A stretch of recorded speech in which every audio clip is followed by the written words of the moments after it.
What's going on, guys? Hey, it's Bongface with you. Today I wanted to show you guys a video out of Philly. A parking authority agent doing his job and he's shot in his head in broad daylight. Then we'll talk about how the cops are struggling to fill positions, and pretty soon it's going to be you protecting yourself.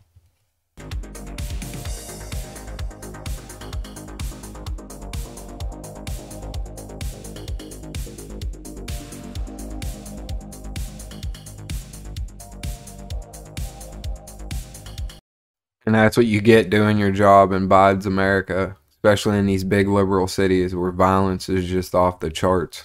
But in the city of brotherly love, Police Commissioner Danielle Outlaw is facing a shortage of 600 officers, roughly 10%. I wonder why there's a shortage of officers. Could it be the way that they've been treated over the past couple years in the media and by people in the streets?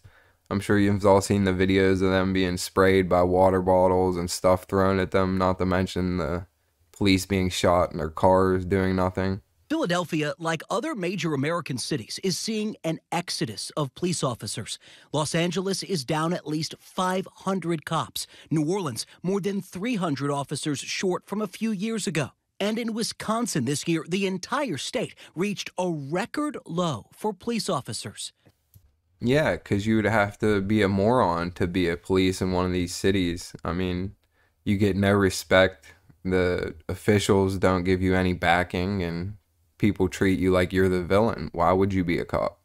Bracing for a crushing wave of upcoming officer retirements, a city report also found Outlaw's team needs to triple its recruitment over the next 3 years to avoid even worse shortages. It's just like any field or department, though. The older generations that actually cared and wanted to do them fields, stayed and fulfilled them positions. And now the new generations that don't want to work, don't want to actually do anything that involves leaving the house, these places are struggling to fill these spots. A recent survey of law enforcement leaders found over half of agencies in the U.S. have fewer officers than they did 4 or 5 years ago. And nearly 3 out of every 4 departments warned their number of new applicants dropped off significantly over that same period. This couldn't have anything to do with, the whole BLM thing and the Summer of Love riots and Antifa and everyone else that, has vilified the police into not even wanting to do the job anymore. Would you want to go out and do a job where you're going to be treated as the villain if you actually arrest somebody? It seems like you're leading a department that's just getting burned out. I think many of us are. Many of us are. Across the country. Across the country. This is not unique to Philadelphia. Just like every other job in every other place in the country, they're asking people to do more work, work more hours, fill more positions without paying them more. Luckily, if you're a cop, though, you get good benefits and federal pay, so they're not missing out on that one.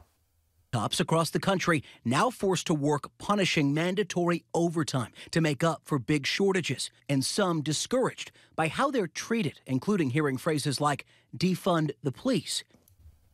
Holy shit, can you believe that? You can't get cops to sign up anymore when you went on for 2 years defunding the police and telling everyone the cops were the bad guys. It's kind of like you get what you deserve.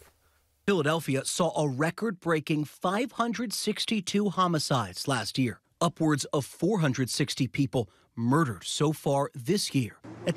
And you're just going to see them numbers keep going up. That's not just in Philadelphia, that's everywhere. So like I said before in another video, that it's up to you to protect yourself. No one's coming to save you, especially when they're not even hired to do so.